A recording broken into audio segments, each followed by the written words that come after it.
Maligayang pagdating po, mahal naming mga ginang-ginoo at mga kaibigan sa channel ng Kwento ng Pamilya. Ang aking asawa, si Silvestre Silo Buenaflor, ang CEO, ay nagsabi sa akin, matutulog ka sa kwarto ng bisita hanggang hindi ka humihingi ng tawad. Tumango lang ako at nagsabing, sige. Kinabukasan, pumasok siya at nagtanong, natuto ka na ba ng leksyon mo? Subalit nang makita niya ang walang laman na bahagi ng aking aparador at ang mga papeles ng paghihiwalay sa mesa, sa wakas ay naintindihan niya kung sino talaga ang may kontrol. Sino ang nagsabi sa iyong maaari kang gumawa ng eksena ngayong gabi? Bulong ni Silo nang may lason sa ibabaw ng puting lino habang nagmamadaling dumadaan ang mga waiter na may dalang mga pilak na simboryo. Nanatiling nakapirmi ang kanyang ngiti para sa mesa, subalit ang kanyang mga mata ay parang kutsilyo. Ang kristal na malapit sa aking siko ay bahagyang nanginig dahil hindi kasing tahimik ang aking kamay tulad ng gusto ko. Sa kanyang kanan, ang dalagang nakasuot ng hikaw na diamanting nakasabit ay pumindot ng 2 daliri sa kanyang manggas na parang pag-aari niya ang tela. Tumawa siya ng mahina at maganda at nagsabing, "Relax lang nangiinis lang siya." Iyon ang unang pagkakataon na narinig ko ang palayaw na iyon. Hindi iyon tunog negosyo. Tunog iyon ng isang lihim na hindi ko pinayagan. Hindi ako nagsimula ng araw na umaasang mapapahiya sa isang hapag na mas mahal pa sa aking unang kotse. Bandang 5:45 na tayo, tahimik ang penthouse, maliban sa hum ng refrigerator at sa mahinang tunog ng elevator sa pasilyo. Sinukat ko ang kape ni Silo, isang sandok na umuumbok ng dark roast. Isang kurot ng kanela dahil naniniwala ang kanyang ina na nakakatulong ito sa puso, 2 patak ng vanilla at inihanda ko ang makina para magtimpla. Habang ito ay humuhuni, pinlansya ko ang kanyang mga kamiseta. Hindi kailanman napaplansya ng tama ng dry cleaner ang mga kwelyo at napapansin iyon ni Silo. Tumayo ako sa tabi ng ironing board na pinapanood ang unang maputlang guhit ng pagsikat ng araw na dumula sa Central Park at pinindot ang pindutan ng steam na para bang pinaplansa ko ang araw bago pa man ito magkaroon ng pagkakataong magusot.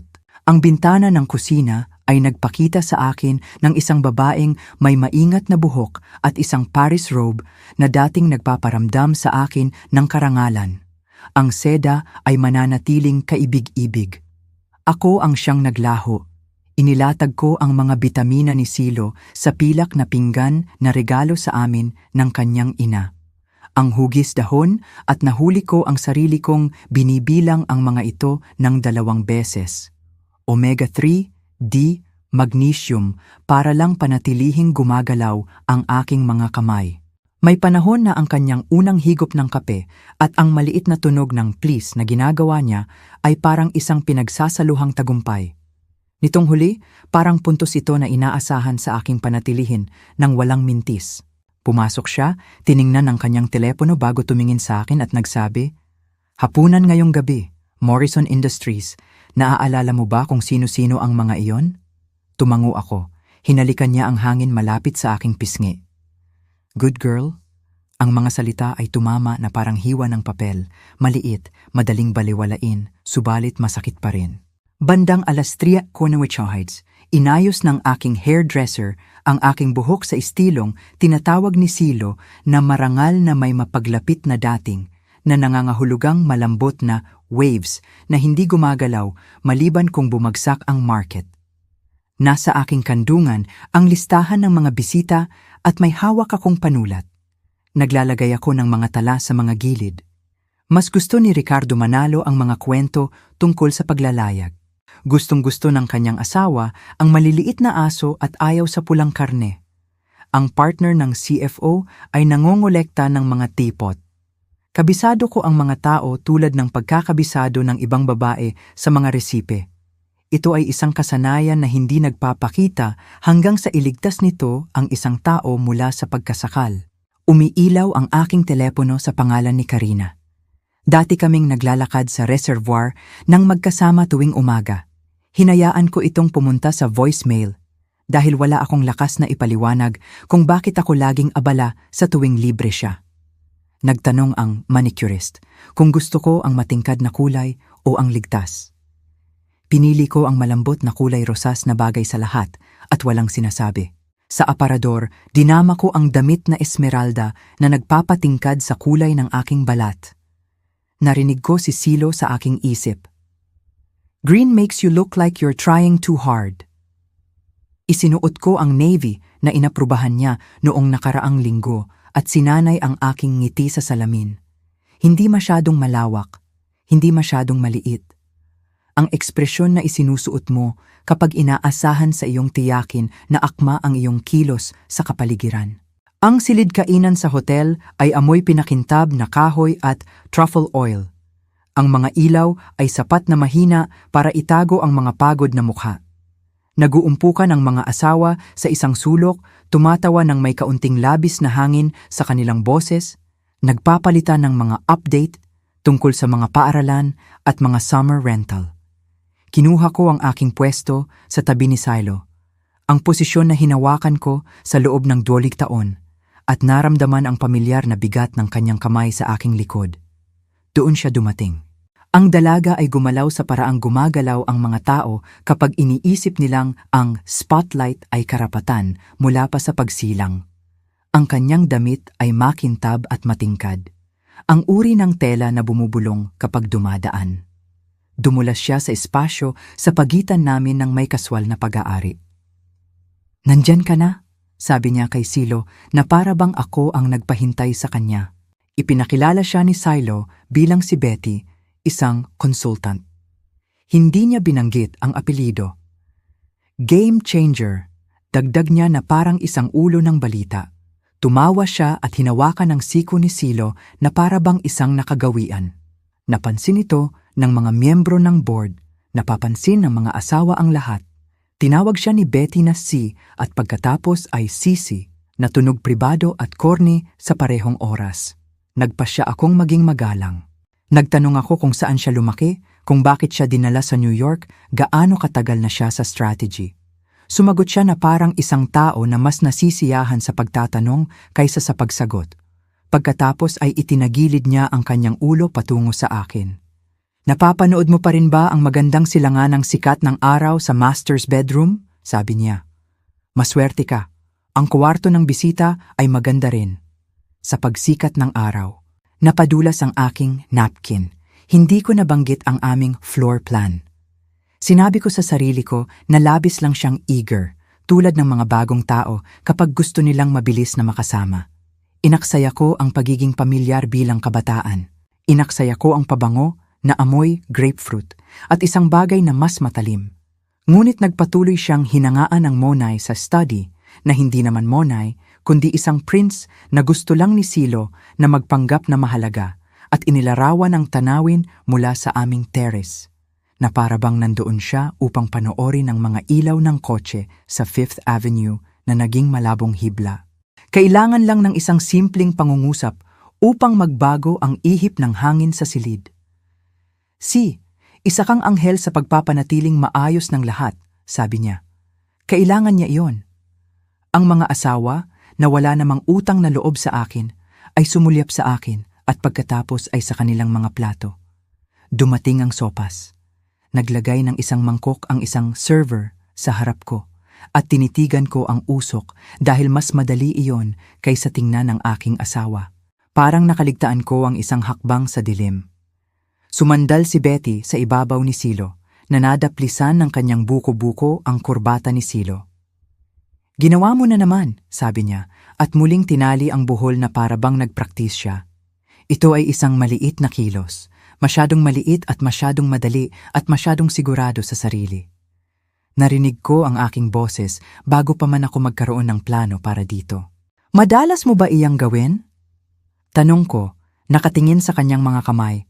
Tumahimik ang mesa sa paraang ginagawa ng mga tao kapag nararamdaman nila ang sunog bago pa man maamoy ang usok.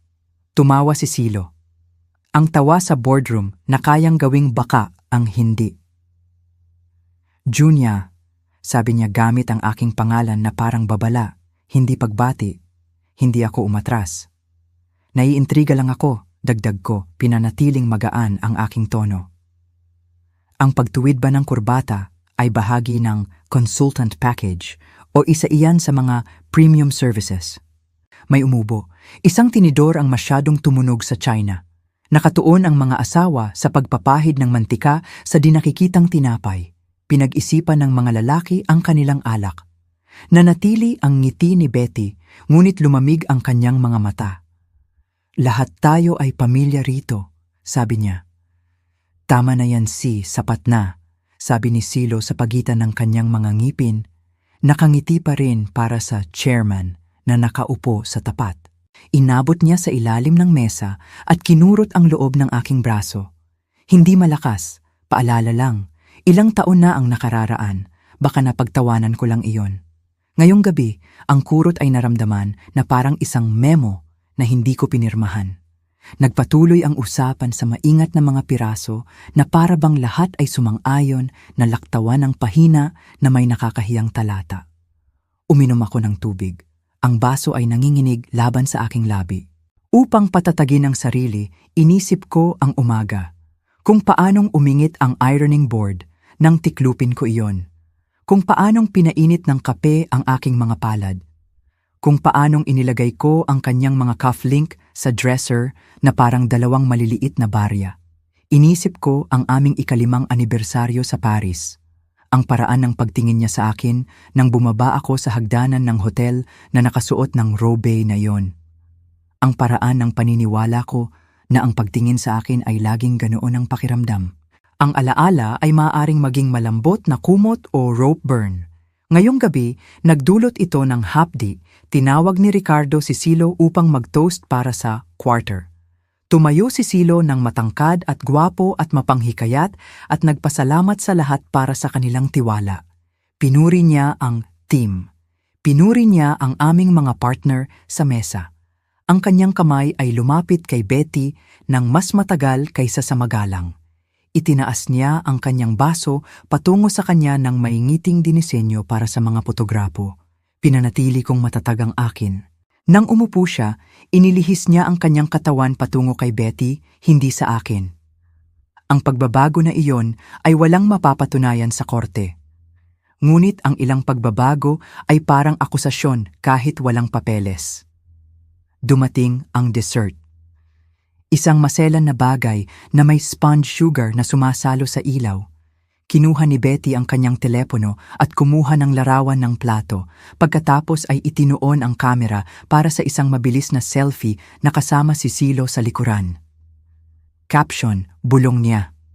Winning. Inilapag ko ang aking kutsara. May palayaw ka ba para sa aking asawa? Tanong ko ng mahinahon. O ginagamit lang niya ang isang iyon para sa iyo ng pribado? Hindi malakas ang aking boses. Gayunpaman, lumipad ito. Naramdaman kong tumagilid muli ang mesa sa paligid ko.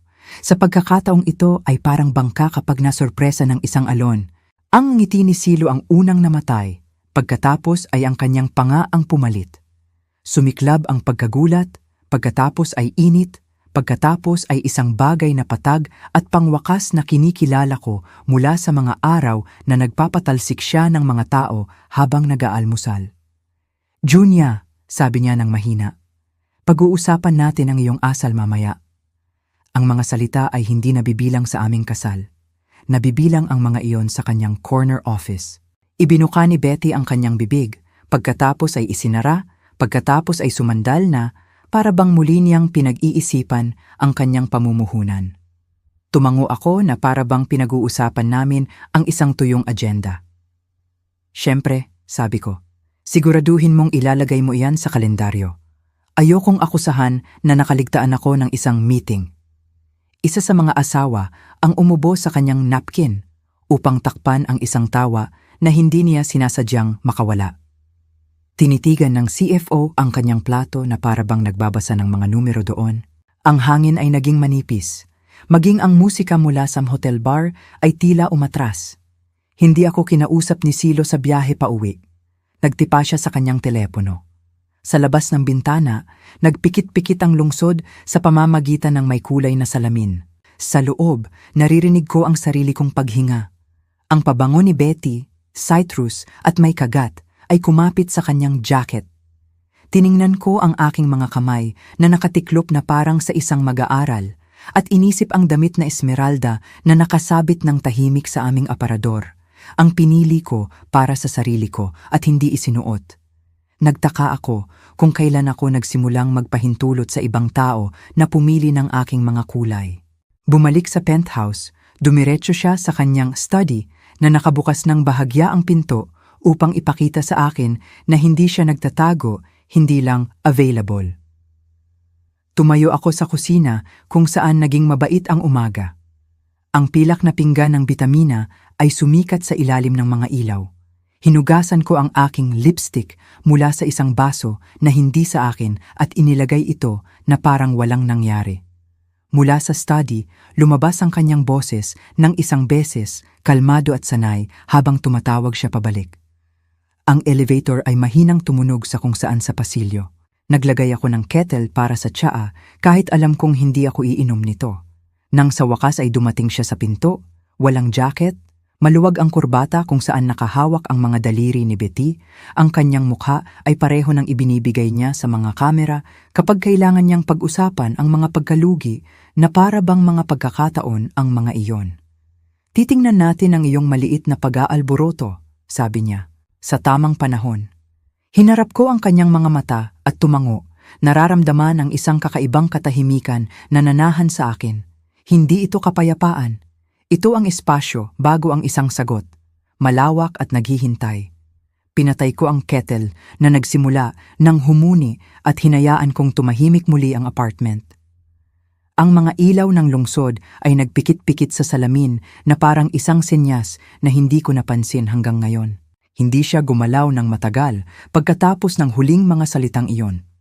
Ang mga ilaw ng lungsod ay nagpikit-pikit sa kanyang mukha, binabali siya sa mga piraso ng ginintuang anino, at tumayo ako roon na hawak ang coat ng aking lola, nagtataka kung kailan naging aming pinakamahusay na wika ang katahimikan. Ang hangin sa pagitan namin ay naramdaman na masyadong mabigat upang huminga. Sa wakas ay nagbuga siya ng hininga at nagsalita sa maingat na pinakintab na tono na ginagamit niya kapag nanonood ang mga investor. Pag-uusapan natin ang iyong asal. Pagkatapos ay tinalikuran niya ako at naglakad patungo sa silid tulugan na para bang ang natitirang bahagi ng gabi ay isang meeting na maaari niyang ipagpaliban ayon sa gusto niya. Nagsara ang pinto sa likuran niya. Ang click ay hindi malakas, ngunit nagdala ito ng uri ng pagwawakas na nagpaparamdam ng kaba sa balat. Tumayo ako sa pasilyo ng matagal, nakatingin sa refleksyon ng chandelier sa marmol na sahig. Ang apartment ay biglang naramdaman na masyadong malaki, masyadong maliwanag, masyadong tahimik. Sa kung saan sa malayo, isang busina ang umalingaw-ngaw mula sa kalye sa ibaba. Ang lungsod ay patuloy na gumagalaw, walang pakialam, habang naramdaman kong may nagpindot ng pause sa aking buhay. Nang sa wakas ay pumasok ako sa silid tulugan, nakasuot pa rin si Silo ng kanyang tuksedo, nakaupo sa gilid ng kama, nag-i-scroll sa kanyang telepono. Ang bow tie ay nakasabit ng maluwag. Ang jacket ay nakasabit sa isang silya na parang balat na hinubad niya. Hindi siya tumingin nang pumasok ako. Ipinahiya mo ako, sabi niya. Ang kanyang boses ay maingat at tahimik. Sa harap ng aking board, sa harap ni Morrison. Hindi ako sumagot. Ang mga perlas sa aking mga tainga ay naramdaman na masyadong mabigat, kaya maingat ko itong tinanggal at inilagay sa nightstand. Nanginginig ang aking mga kamay, hindi dahil sa takot, kundi mula sa isang kakaibang paghahalo ng pagod at kaliwanagan. Sa wakas ay tumingin siya sa akin, ang mga mata ay patag, ang bibig ay mahigpit. Naging pabaya ka, Petty. Nare-realize mo ba ang ginawa mo? Tumayo siya at nagsimulang maglakad sa paraang ginagawa niya bago ang isang malaking negosasyon. Hindi ko ito maaari. Hindi ko maaring ipahamak mo ang lahat ng aking itinayo. Hanggang hindi mo kayang dalhin ang sarili mo ng naaangkop, mananatili ka sa kwarto ng bisita. Halos pinag-uusapan niya ako na parang isang business partner na nakaligtaan ng deadline. Ang mga salita ay napaka-sterile, napaka-detached, halos tumawa ako. Ngunit sa halip, sinabi ko lang, sige. Kumurap siya, nabigla sa aking pagiging kalmado. Mananatili ka roon hanggang sa humingi ka ng tawad sa akin at kay Betty. Iyon ang halos pumutol sa aking katahimikan. Sa kanya, sa babaeng nakakaalam ng tanawin mula sa aming silid-tulugan, ngunit nanatiling tahimik ang aking dila. Nilunok ko ang mga salita, naramdaman ang metallic na lasa na tumaas na parang kumagat sa foil. Sige, ulit ko ng mahina. Nangitid ang kanyang mga mata. Gusto niya ng reaksyon. Wala akong ibinigay sa kanya. Nang tumalikod ako upang isabit ang aking robe, bumulong siya ng isang bagay sa ilalim ng kanyang hininga. Isang bagay tungkol sa kawalang pasasalamat. Hinayaan ko itong mahulog sa pagitan namin na parang isang bato. Noong gabing iyon, nagtipon ako ng isang unan, isang manipis na kumot at ang aking telepono. Umingit ang pinto ng kwarto ng bisita nang itulak ko iyon upang buksan. Ang espasyo ay mahinang amoy, lavender at furniture polish. Hindi na hawakan mula noong huling pagbisita ng aking ina. Tumayo ako sa pinto sa loob ng isang sandali. Napagtanto na ito ang unang pagkakataon sa loob ng 24 taon na pumasok ako sa isang silid sa aking sariling tahanan nang hindi nagtatanong, magagalit kaya siya? Ang kama ay mas maliit, ang kutsyon ay mas matigas. Umupo ako at hinayaan kong bumaba ang aking mga balikat. Ang katahimikan ay hindi malungkot. Kakaiba ito, ngunit hindi walang laman. Naririnig ko ang lungsod sa pamamagitan ng basag na bintana, isang siren sa kung saan sa malayo, ang ritmikong click ng isang senyales ng crosswalk, ang mahinang hum ng mga makina sa ibaba. Ang white noise machine ni Silo ay wala rito upang lunurin ang lahat. Humiga ako, nakasuot pa rin at tumitig sa kisame. Ang glow ng chandelier ay mahinang tumagas sa pasilyo na bumubuo ng isang malambot na halo sa dingding. Sa unang pagkakataon sa loob ng maraming taon, inabot ko ang lampara at sinindihan iyon dahil lang sa kaya ko. Kinuha ko ang isang nobela mula sa side table. Isang binili ko buwan na ang nakalipas at hindi nangahas na buksan, pagkatapos sabihin ni Silo na ang pagbabasa bago matulog ay nagpapagawa sa akin ng masyadong distracted. Bumulong ang mga pahina nang binuklat ko ang mga ito. Nagbasa ako hanggang sa nanakit ang aking mga mata. Bandang 3:00 na Mayu, naglakad ako sa banyo ng bisita kung saan nagtago ako ng isang lumang kettle para sa mga bisita. Pinuno ko yon ng tubig mula sa gripo at hinintay itong humuni. Ang usok ay umikot pa itaas, parang multo at magaan. Nagbuhos ako ng tsaa sa isang mug na may nakasulat na Barnard Alumni. Isa na itinago ko sa likod ng magandang tsina dahil ayaw ni Silo sa mga bagay na hindi magkatugma. Ang unang higop ay mapait, masyadong matapang, ngunit ito ay lasa ng kalayaan. Sa ilang sandali, nahuli ko ang aking refleksyon sa salamin. Ang aking buhok ay lumuwag, ang makeup ay nadungisan, ang mga mata ay namumula, ngunit may bago rin doon. Hindi kagandahan, hindi eksaktong kalakasan, kundi ako, nakahubad ng pagganap. Nakalimutan ko kung ano ang hitsura niyan. Gumapang ako pabalik sa kama at hinila ang kumot sa aking mga balikat. Sa unang pagkakataon sa loob ng maraming taon, nakatulog ako nang hindi naghihintay na idikta ng paghinga ng ibang tao ang sa akin. Ang ilaw sa bintana ng kwarto ng bisita ay mas malambot, mas mainit kaysa sa filtered glow sa aming silid-tulugan. Bumagsak ito sa ibabaw ng antique writing desk sa ilalim ng bintana, ang desk ng aking lola. Hindi ko pa ito nagagamit mula noong lumipat kami. Ang alikabok ay kumikinang sa ibabaw nito. Pagkatapos ng shower, umupo ako roon na may panulat at isang pad ng stationery mula sa ilang nakalimutang hotel. Nagsimula akong sumulat ng walang pag-iisip. Sa una ito ay isang listahan, maliliit na bagay, ang aking practice, ang aking mga kaibigan, ang aking pangalan, pagkatapos ay mas malalaking bagay, ang aking mga pagpipilian, ang aking oras, ang aking kapayapaan. Bawat salita ay naramdaman na parang paghila ng isang tinik. Ang aking sulat kamay ay nagsimula ng maayos, pagkatapos ay lumuwag habang nagsimulang dumaloy ang ink. Sumulat ako tungkol sa mga charity event. Ang katapusan ng linggo na ginugol sa pagngiti sa mga tao na tumatawag lang sa akin naging Ender Buenaflor. Ang dosenang hapunan kung saan tumawa ako sa mga biro na hindi ko nakitang nakakatawa dahil nararamdaman ko si Silo na pinapanood ang aking mga reaksyon. Sa oras na huminto ako, 2 pahina ang napuno. Masakit ang aking dibdib, ngunit ito ang sakit ng pagbabalik ng hangin pagkatapos ng masyadong matagal sa ilalim ng tubig. Sa ilalim na drawer ng desk, nakita ko ang aking lumang address book. Ang balat ay basag sa spine. Pinaliktad ko ang mga pangalan na hindi ko nakita sa loob ng maraming taon. Mga kaibigan, kliyente, ang aking yoga instructor na minsan ay nagsabi sa akin na dapat akong sumulat muli. Sa pagitan ng mga pahina, isang business card ang nadulas palabas, Margarita Palma, attorney at law.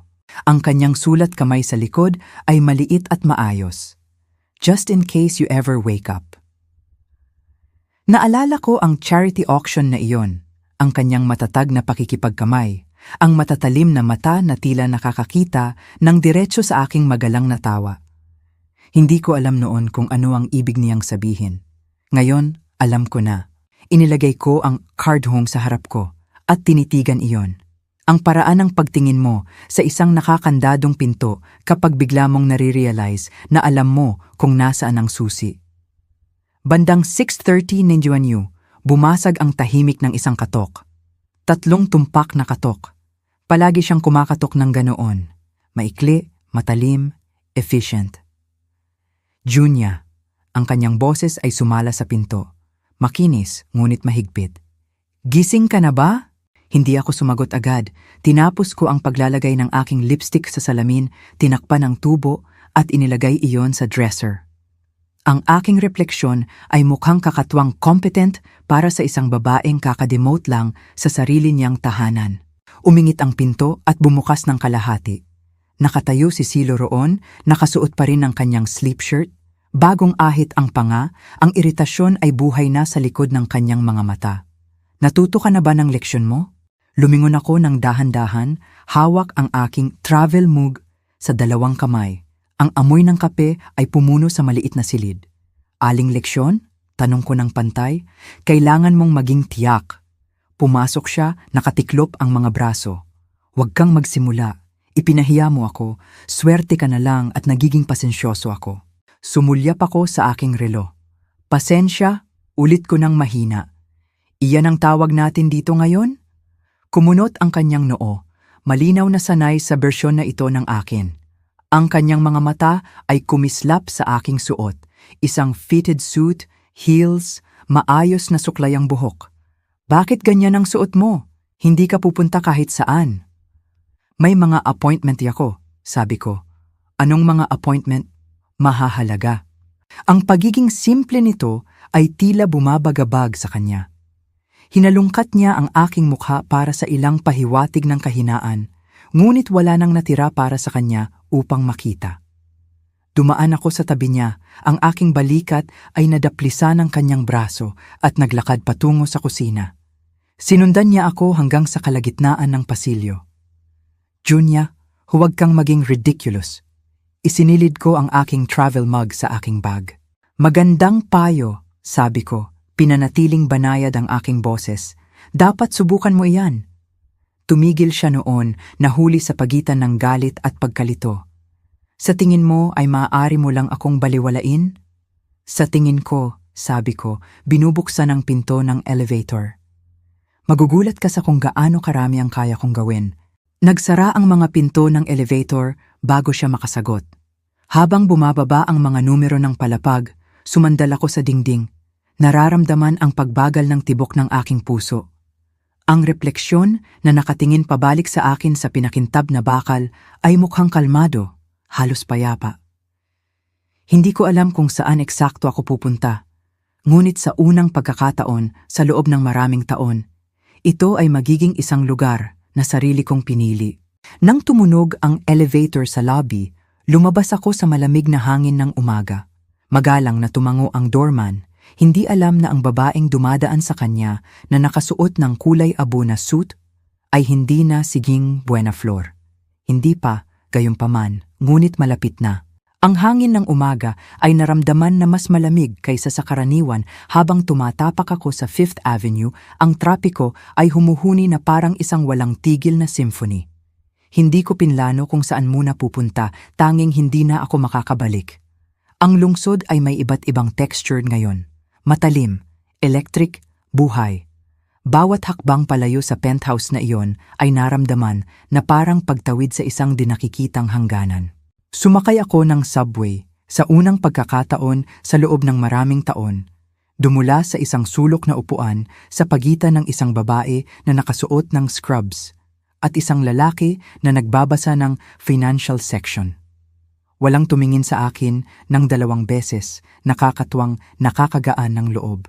Pinanood ko ang aking refleksyon na kumislap laban sa madilim na salamin ng tunnel. Maayos ang buhok, matatag ang lipstick, alerto ang mga mata. Sa unang pagkakataon, mukha akong isang taong may kakayahang magsimulang muli. Nahuli ko ang sarili ko na nakatayo sa harap ng isang salamin na tore sa Lexington Avenue bago ko pa man lubos na napagdesisyunan na pumunta. Quarentiru palapag ng pinakintab na ambisyon. Ang opisina ni Margarita Palma. Ang nameplate sa labas ng kanyang suite ay kumikinang na ginto. Understated, ngunit commanding. Pinindot ko ang intercom at narinig ang malinaw na boses ng kanyang assistant. Binibining De La Cruz, inaabangan ka ni Attorney Palma. Ang opisina ay mahinang amoy balat at lumang papel. Ang partikular na amoy ng mga lugar kung saan nakikipagnegosasyon ang mga tao sa buhay. Nakatayo si Margarita sa likod ng isang desk na tila umaabot sa lapad ng isang maliit na stage. Eksakto siya tulad ng naaalala ko. May disenyong navy suit, pearl studs, postura na parang isang ruler. Ang kanyang mga mata, gayunpaman, ay mas mainit kaysa sa inaasahan ko.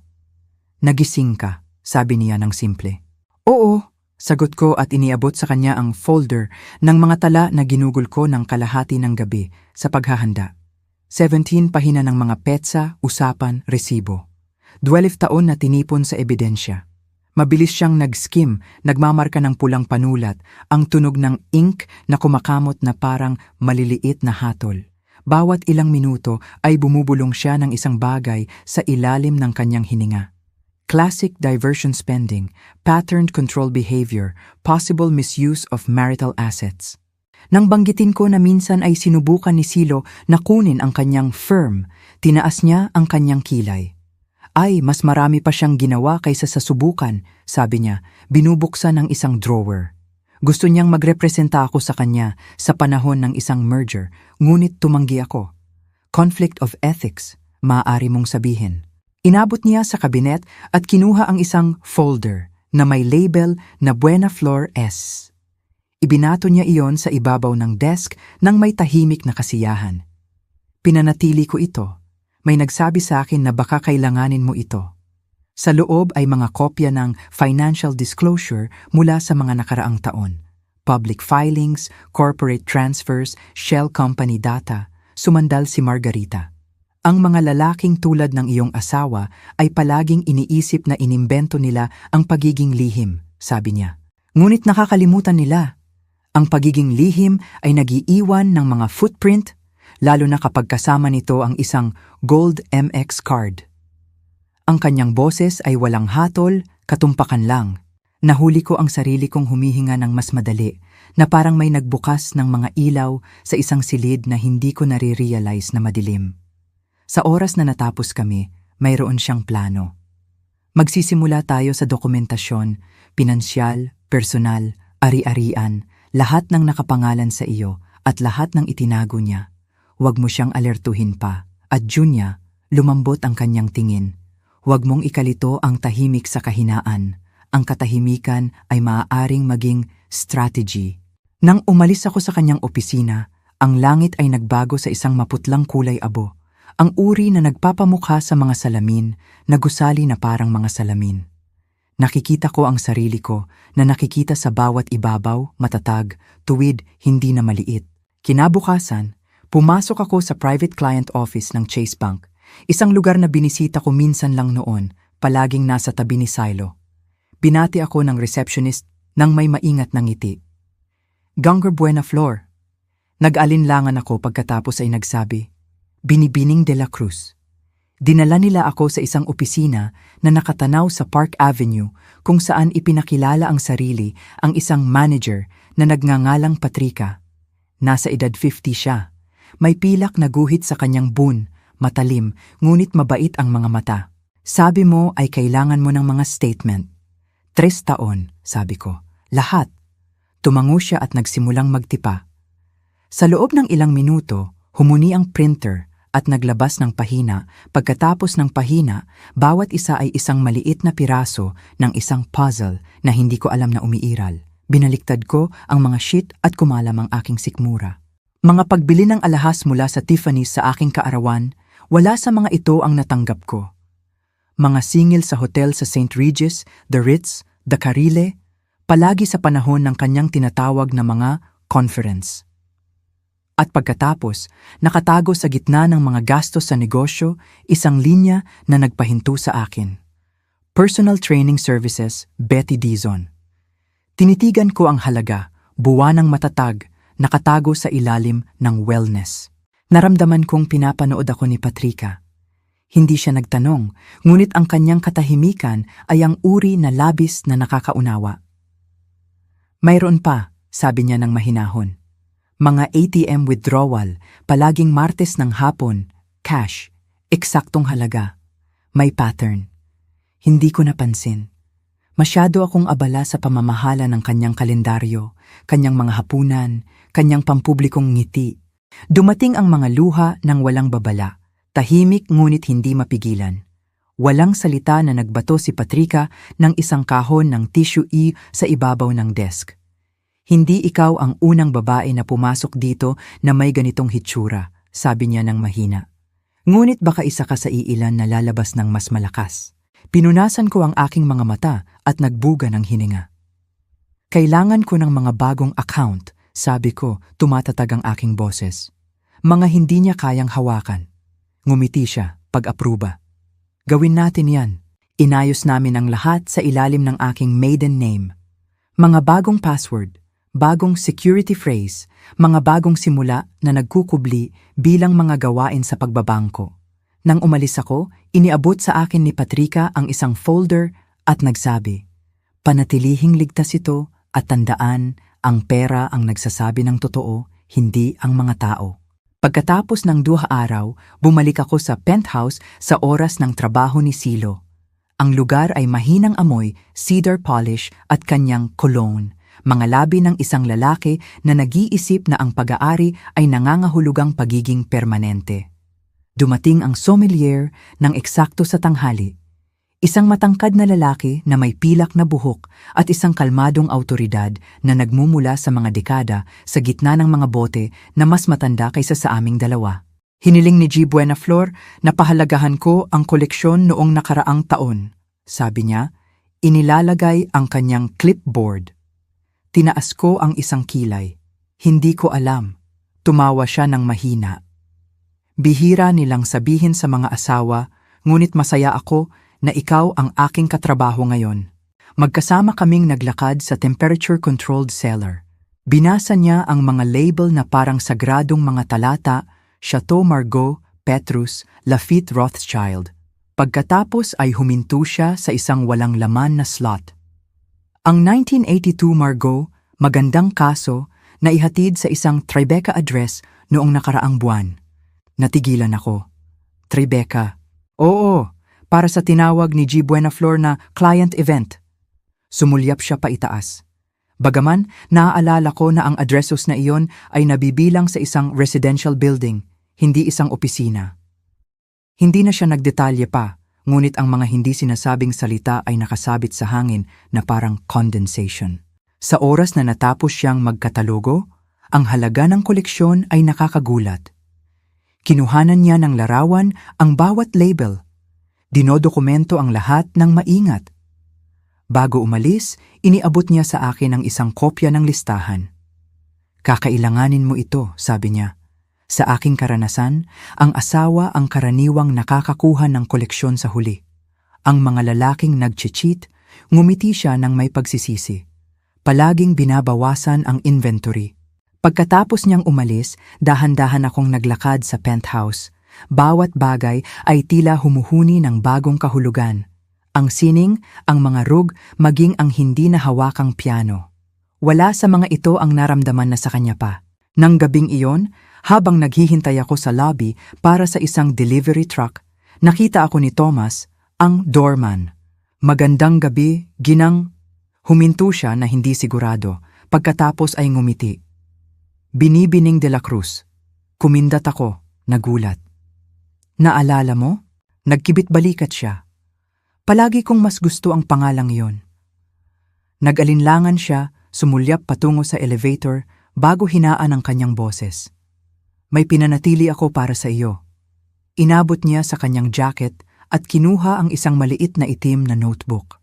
Ang cover ay may lukot. Ang mga sulok ay nakabaluktot mula sa paggamit. Sinimulan ko ito mga 1 taon na ang nakararaan. Hindi naramdaman na tama ang nakikita ko.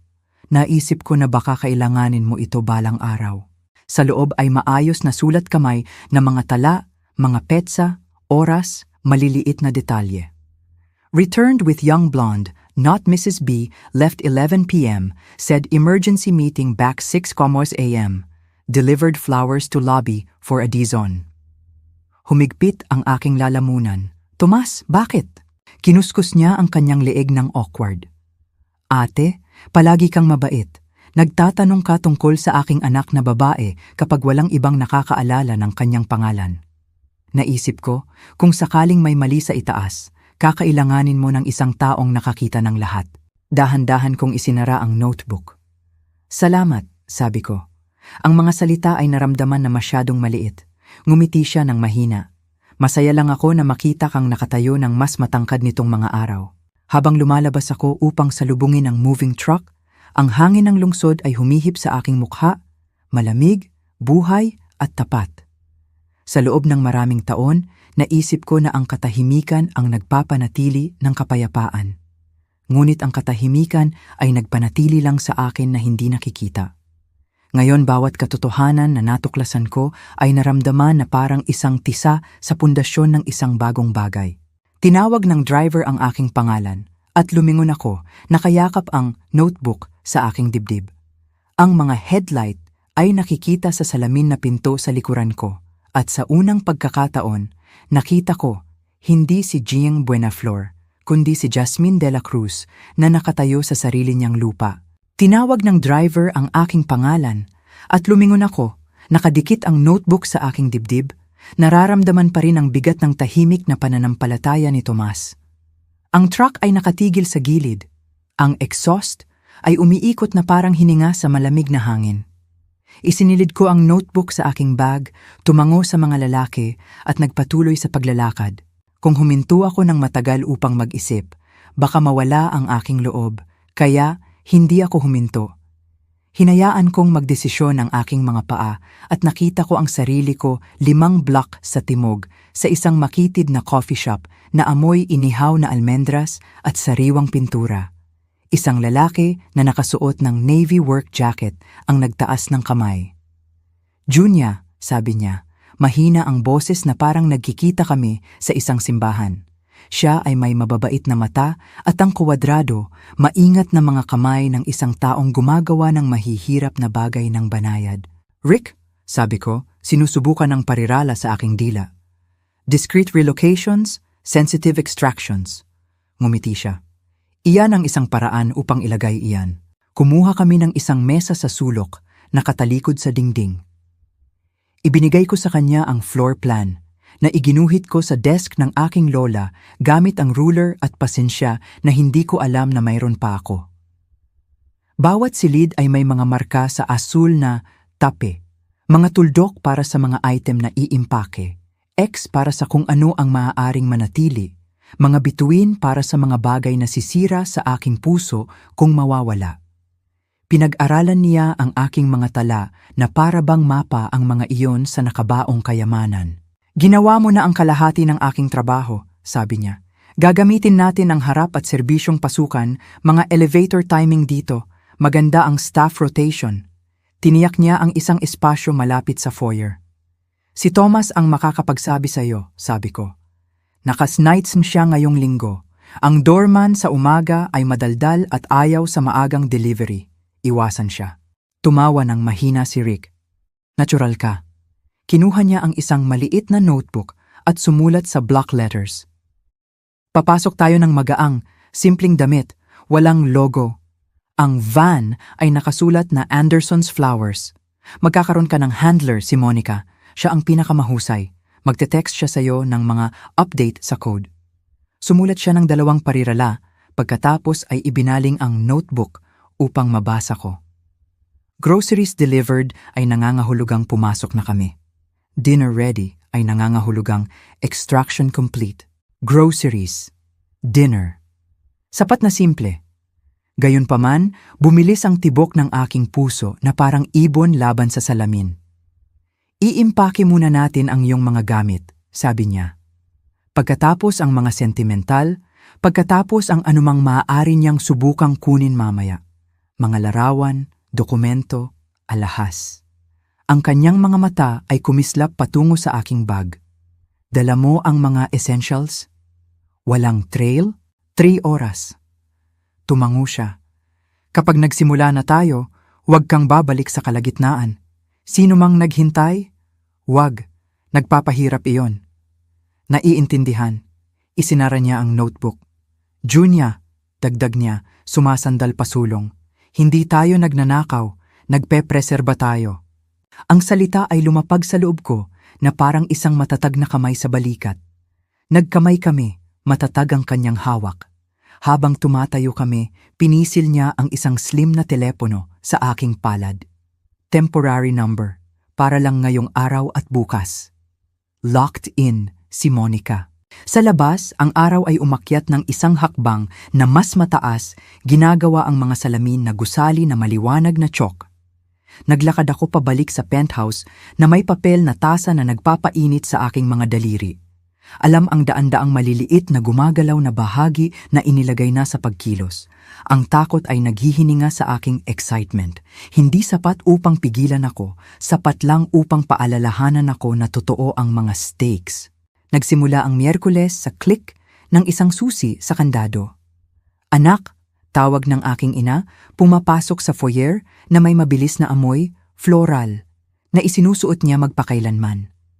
Nakita niya ako sa kwarto ng bisita sa gitna ng mga tambak ng papel, ang floor plan, at isang gusot ng mga kable na nilalagyan ko ng label. Ang kanyang mga mata ay naglakbay sa kalat pagkatapos ay bumalik sa akin. Aba, sabi niya, nakakurba ang mga labi. Nandyan siya, ang babaeng dating nag-oorganisa ng kanyang dollhouse ayon sa kulay at tax bracket. Tumawa ako, isang maikling nagulat na tunog. Hindi ko alam kung matapang ako o hangal. Pareho, sabi niya.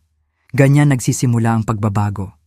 Hinalikan niya ang aking pisngi, pagkatapos ay hinawakan ako ng malayo. Mukha kang buhay. Gumawa kami ng tsaa sa maliit na guest kettle. Ang pamilyar na ritual ay nagpapahupa sa aking mga kamay. Sinabi ko sa kanya ang tungkol sa bangko, ang koleksyon ng alak, ang notebook na pinanatili ni Thomas. Pumayat ang kanyang bibig sa galit na hindi niya kailangang bigkasin. Nagsimula rin akong magtago ng mga bagay. Sabi niya, inaabot sa kanyang tote. Inilatag niya ang isang maayos na tumpok, mga nakaprint na larawan mula sa mga gala. Sisilo sa likuran na may kamay ni Betty sa kanyang manggas. Mga screenshot mula sa mga social page kung saan ang parehong dalaga ay lumitaw sa mas maraming frame kaysa sa may katuturan. Mga resibo ng restaurant mula sa mga family dinner na hindi niya kailanman dinaluhan. Sa itaas, isang maliit na fabric-covered journal. Bawat oras na tumawag ka at nagsabing maayos ka, ngunit tunog na parang umiyak ka, isinulat ko ang petsa. Ayokong itulak ka. Gusto ko ng patunay kapag nagdesisyon ka na karapat-dapat ka sa mas mahusay. May bumigay sa aking dibdib. Hindi pagbagsak, mas parang isang pinto na bumukas sa isang bahay na may nakabara na bisagra. Dapat sinabi ko sa iyo ng mas maaga, bulong ko. Sinabi mo sa akin sa mga espasyo sa pagitan ng iyong mga salita, sabi niya ng mahina. Binuksan niya ang kanyang checkbook. Sumulat ng isang numero na nagpabitin sa aking hininga at ipinasa iyon patungo sa akin. Mula sa policy ng iyong ama, pinanatili ko ito para sa iyo. Palagi kong alam na darating ang isang araw na ibibigay ko ito sa iyo at sasabihing, umalis ka, magsimulang sariwa. Kaya umalis ka. Tinitigan ko ang check. Ito ay kumakatawan sa mga praktikal na bagay, mga deposito, mga abogado, mga silid na may mga kandado. Ngunit naramdaman din itong parang pahintulot. Isinilid ko ito sa aking bag at sa isang sandali ay naghawak lang kami ng mga kamay sa paraang ginagawa namin kapag tumatawid sa mga abalang kalye. Magiging maayos ka ba? Tanong niya. Oo, sabi ko, at nare-realize ko na naniniwala ako rito. Bago siya umalis, tumayo siya sa pinto at tumingin pabalik sa akin, isang mapagmataas na kislap sa kanyang mga mata. Kapag nakita mo siyang sinusubukan kang takutin na manatiling maliit, tandaan mo kung sino ang nagpalaki sa iyo. Sabi niya, hindi niya makukuha na tukuyin ang iyong tapang. Pagkatapos siyang umalis, ang apartment ay naramdaman na iba. Hindi walang laman, mas magaan. Sa tanghali, nakipagkita ako sa aking pinsan na si Derek sa isang tahimik na hotel lounge na maaaring maging living room ng anumang lungsod. Mababang silya, malalambot na lampara, isang piano na walang tumugtog. Nagtatrabaho si Derek sa security para sa Ritz-Carlton downtown. Dumulas siya sa upuan sa tapat ko, nag-order ng itim na kape at naghintay hanggang sa lumayo ang server. Pagkatapos ay naglagay siya ng flash drive sa isang cocktail napkin at tinapik iyon ng isang beses gamit ang kanyang daliri. Hindi mo nakuha ito sa akin, bulong niya. Siyempre hindi, sabi ko. Weekend ng conference, sabi niya. Check-in video, elevator, lobby. Gayun din, 3 pang pagbisita. Sumimangot siya. Ang concierge ay nagpapanatili ng mga kopya ng lahat ng resibo sa loob ng ilang sandali. Kinuha ko ang kaya kong kunin ng walang red flag. Binaligtad ko ang drive sa pagitan ng aking mga daliri, maliit at ordinaryo ang hitsura. At sigurado ka ba, yun niya? Tanong niya ng banayad. Hindi ako tatawag kung hindi ako sigurado. Sumandal siya, mas mahina ang boses. Suot niya ang iyong pulsera sa clip mula sa elevator. Cartier, ang isa na may maliliit na emerald clasp. Isang malamig na agos ang tumakbo sa akin, hindi eksaktong shock. Ang kumpirmasyon ay may ibang temperatura. Tumango ako. Salamat. Paumanhin na kailangan mong malaman ito sa ganitong paraan, sabi niya. Paumanhin na may paraan, sagot ko. Inabot niya at pinisil ang aking kamay, pagkatapos ay sumandal at sinubukan na pagaanin ng hangin. Naaalala mo ba noong 10 taong gulang tayo at pinapirma mo ako ng isang contractee bago ka makipagpalit ng mga lunch? Kinukuha mo ang aking pudding, sabi ko. Gumawa ka ng mas mahusay na kasunduan kaysa sa kalahati ng mga manager na mayroon ako. Sabi niya, nakangiti. Ikaw ang palaging nagsusulat ng mga bagay. Ikaw pa rin ang taong iyon. Pagkatapos niyang umalis, nanatili ako ng 1 minuto. Hawak ang flash drive na parang isang pebble kin na tumalon sa tubig at sa wakas ay lumapag sa aking palad. Ang ebidensya ay hindi naramdaman na parang tagumpay. Naramdaman itong parang isang kasangkapan. Ang mga kasangkapan ay hindi exciting. Kailangan ang mga iyon. Nag-text si Monica noong gabing iyon. Confirm floor plan received. Question marks tagged in pink. Sumagot ako ng mga larawan ng 3 item na nakalimutan kong markahan. Ang mga unang edisyon ng aklat ng aking ama. Isang quilt na ginawa ng aking ina para sa aming kasal. Isang tanso na watering can na kinutiya ni Silo ngunit ginagamit ko bawat tag-init. Sumagot siya ng isang thumbs up at isang maliit na flower emoji. Nagpakalma iyon sa akin ng higit sa inaasahan ko. Itinakda namin ang timeline para sa Huwebes ng umaga. Si Silo ay nasa racquetball ng eksakto. Gusto ni Rick ang mga orasan. Ako rin.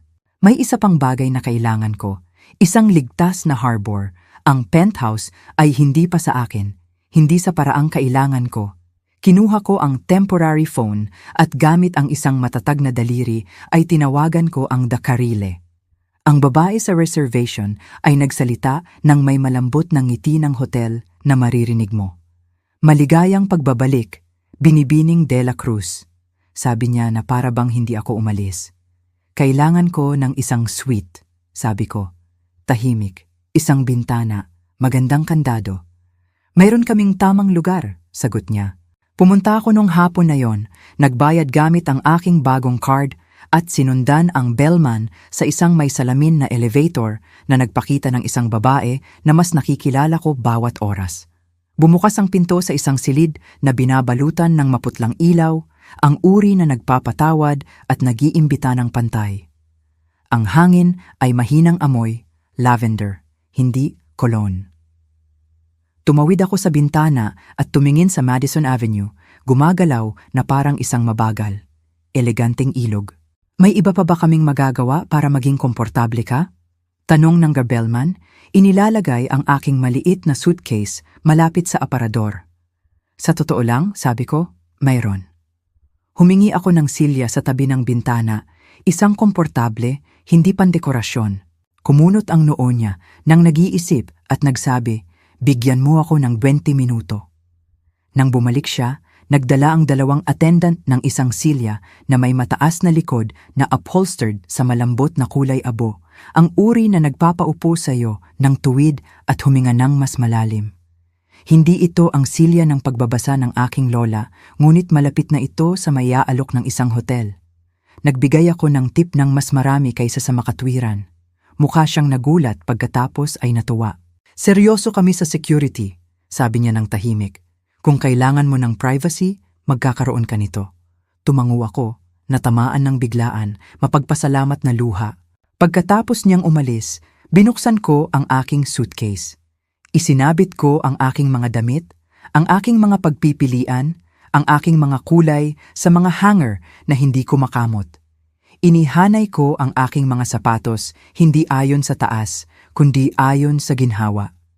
Naglagay ako ng 2 aklat sa nightstand at isang framed photo ng aking mga magulang mula sa kahon na inimpake ko sa kwarto ng bisita.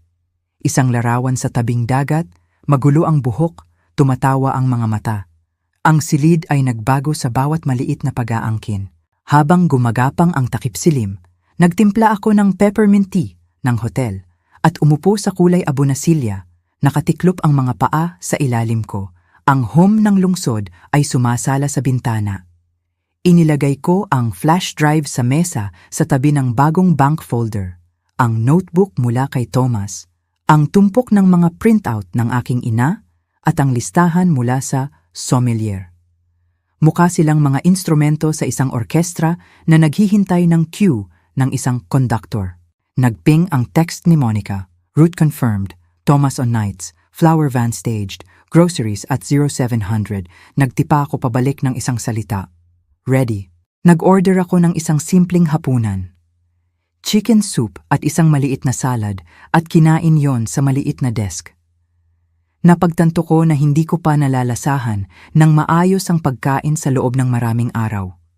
Isang simoy ang dumulas sa bahagyang bukas na bintana, malamig at malinis. Ibinaba ko ang aking buhok at dahan-dahan itong sinuklay, hindi dahil may umaasa sa aking magmukhang ganito, kundi dahil naramdaman itong maganda. Bago matulog, tumayo ako sa pinto at tiningnan ng silid sa paraang tinitingnan ng isang tao ang isang kaibigan na nag-alok ng sopa para sa gabi. Mapagpasalamat, medyo mahiyain, nakahinga. Pinatay ko ang mga lampara isa-isa at dumulas sa ilalim ng mga sheet na hindi nagdadala ng alaala ng sinuman. Ang mga unan ay amoy sabon at wala ng iba pa. Walang nakaraan, walang pagganap. Sa unang pagkakataon sa loob ng mas matagal kaysa sa aking maaalala, natulog ako nang hindi naghihintay na idikta ng paghinga ng ibang tao ang sa akin. Nang imulat ko ang aking mga mata sa bukang liwayway, ang ilaw sa kisame ay banayad at sigurado. Ang lungsod ay humuhuni na sa ibaba. Mga delivery truck, isang kampana ng bisikleta, mga heels na kumakalat sa sidewalk. Ang aking telepono ay kumikinang sa nightstand na may isang mensahe mula kay Monica. Groceries delivered. Umupo ako, bumibilis ang tibok ng puso at inilagay ang aking mga paa sa malamig na sahig. Ang thrill at ang takot ay tumaas ng magkasama na parang dalawang nota na nakahanap ng harmonia. Huminga ako ng isa, pagkatapos ay isa pa, at inabot ang aking suit. Ngayon, naisip ko, ang araw na kukunin ko pabalik ang sarili kong buhay. Groceries delivered. Ang mensahe ay kumikinang sa aking telepono sa kulay abo na ilaw ng karile. Umupo ako. Ang silid ay tahimik maliban sa muted rumble ng mga delivery truck sa Madison. Ang kalmado ay dumulas sa akin na parang isang maayos na coat. Ang takot ay nandoon pa rin, kapakipakinabang, alerto, ngunit hindi na ito ang nagpapatakbo ng show. Nagsuot ako ng isang simpleng slate suit, flats, para sa bilis, nakatali ang buhok. Tumango ang bellman nang dumaan ako sa desk na parabang nagbabahagi kami ng isang lihim. Sa labas, ang umaga ay may pinakintab na hitsura na isinusuot ng lungsod pagkatapos ng isang light sweep ng ulan. Kumuha ako ng cab para sa 15 minutong biyahe. Ang paglalakad ay nag-iwan sana sa akin ng masyadong maraming oras upang mag-isip. Nasa post si Thomas nang pumasok ako sa aming lobby. "Magandang umaga, Binibining de la Cruz," sabi niya, mahina ang boses. Ang kanyang mga mata ay kumislap patungo sa gilid ng curb. Nakapark. May isang van na nakasulat na Anderson's Flowers sa masayang script. Dalawang lalaki na nakasuot ng madilim na windbreaker ang nag-unload ng matataas na balde na walang laman sa loob. Ang pangatlo ay nagtulak ng isang tumpok ng mga patag na kahon na nakatali ng twine. Umalis siya, 10 minuto na ang nakararaan. Lucky Polo, dagdag ni Thomas. Mukha siyang labis na nasisiyahan sa sarili. "Salamat," sabi ko. Ang mga salita ay kailangang magdala ng lahat. Pasasalamat, resolusyon, ang kaalaman na pagkatapos ng araw na ito ay mas kaunti ang utang ko na paliwanag at mas marami ang mga hapunan bilang pasasalamat. Lumitaw si Monica sa tabi ng male alcove. Lahat ay simpleng ponytail at clipboard. Ang uri ng babae na hindi mo mapapansin hanggang sa nakasalalay sa kanya ang mundo. "Umaga," sabi niya na parang nagkikita kami para sa kape. Ang elevator kami ay naka-time. Isi-stage namin ang mga unang load sa service corridor. "Umakyat ka na ngayon. Regular na kotse, walang hinto." Tinapik niya ang kanyang relo. "Nasa schedule mo tayo, hindi sa kanya." Sa itaas, ang kwarto ng bisita ay eksakto tulad ng iniwan ko. Maayos ang mga papel, nakahanay ang mga panulat, ang kama ay maayos pa rin mula sa isang gabi na hindi ako natulog dito. Naglakad ako sa master bedroom at tumayo sa bintana. Bandang 6:45, tama sa cue, dumulas ang Tesla ni Silo mula sa garahe. Maging mula sa itaas, alam ko ang pagkakaayos ng kanyang mga balikat, ang pep sa kanyang postura kapag naniniwala siya na sa kanya ang araw. Huminto siya sa curb upang ayusin ang kanyang wristband, tiningnan ang kanyang refleksyon sa may kulay na salamin at umalis. Tinaas ko ang aking coffee mug sa isang maliit na toast sa mga ilaw ng likuran at bumulong, "Godspeed," na parang pinagpapala ang isang barko na hindi nababalik sa dock na ito. Sa ibaba, ang mga dog walker ay naglakbay sa kanilang karaniwang mga ruta. Isang runner na nakasuot ng neon jacket ang kumaway sa aming porter. Ang ordinaryong mundo ay patuloy na gumagalaw habang ang akin ay nagbabago ng hugis. Dumating ang unang nakakode na ping vases on table. Binuksan ko ang pinto sa harap. Dalawang mover na nakasuot ng madilim na jacket ang dumulas sa tabi ko nang walang salita. Nagtutulak ng isang dolly na parabang may hawak na mga rosas, hindi bubble wrap. Sumunod si Rick nang may tahimik na tango, pagkatapos ay lumapit patungo sa silid kainan. Ang apartment ay napuno ng malambot na masikap na orkestra ng maingat na mga tao. Tapeka na bumubulong, cardboard na naninirahan, mga yabag na umiiwas sa inggit. Sa kusina, isang batang mover na nagngangalang Luis ang nagtaas ng isang larawan na hindi ko namarkahan. Isang larawan ng aking mga magulang sa isang Ferris wheel na katuon ang mga mukha sa araw. "Kunin?" tanong niya, neutral at banayad. "Kunin," sabi ko. Ngumiti siya, isinilid ito sa isang folder. at gumawa ng isang maliit na checkmark sa kanyang listahan. Ang nag-iisang kilos na iyon ay naramdaman na parang isang pagpapala. Nag-text si Monica mula sa lobby. Hydrangeas leaving. First run done. Naglakad ako sa mga silid kasama si Rick sa aking balikat. China muna, sabi niya. Mga mabasagin ng maaga habang sariwa pa ang kaba. Inangat niya ang takip ng china cabinet ng aking lola na parang isang himno. Pinalot ng team ang bawat plato sa mga bubble sleeve, nilalagyan ng label sa maayos na block letters. Hawthorne, China, Box 3 of 9.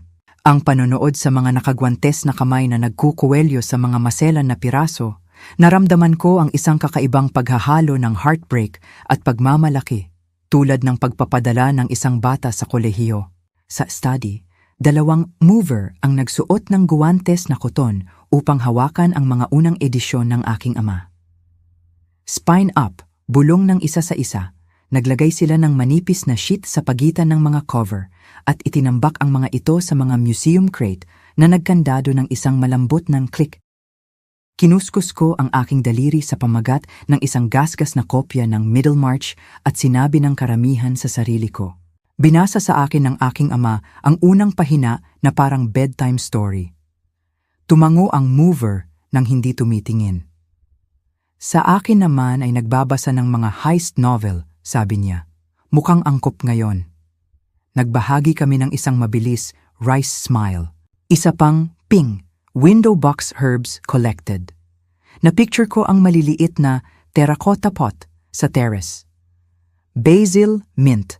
Ang matigas na cherry tomato vine na itinutulak ko hanggang Agosto. Dati itong tinatawag ni Silo na iyong farm. Nakita rin ng team ang tanso na watering can. Nagpadala ng larawan si Monica na may question mark at nagtipa ako pabalik, oo, maya-maya ay pack. Nasa 3 oras na kami sa balet nang buksan ko ang aparador at nakita ang safe. Nakayukyuk ito sa sahig sa likod ng mga suite na nakahanay na parang mga sundalo. Natuyo ang aking bibig sa loob ng 1 segundo, hindi dahil sa takot, kundi mula sa bigat ng kung ano ang darating kapag pinili mong tumingin.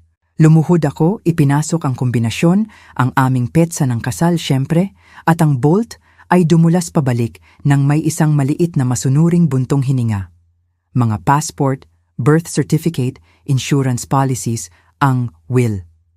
Inilatag ko ang bawat isa sa carpet at kinuhanan ng larawan gamit ang aking telepono. Pagkatapos ay nakita ko ang bagay na halos nakalimutan ko na umiiral. Ang prenup, makapal, officious, smug, sa cream paper. Sinabi na sa akin ni Margarita na magkakalupaypay iyon sa ilalim ng liwanag ng araw, ngunit kumuha pa rin ako ng mga larawan. Bawat pahina, bawat pirma, sa likod nito nakabalot sa isang ribbon na masyadong tuyo at nabasag ay ang aking mga sulat, ang mga isinulat ko sa kanya noong ang kasal ay naramdaman pa rin na parang isang bagong bansa. Hindi niya binuksan ang mga iyon.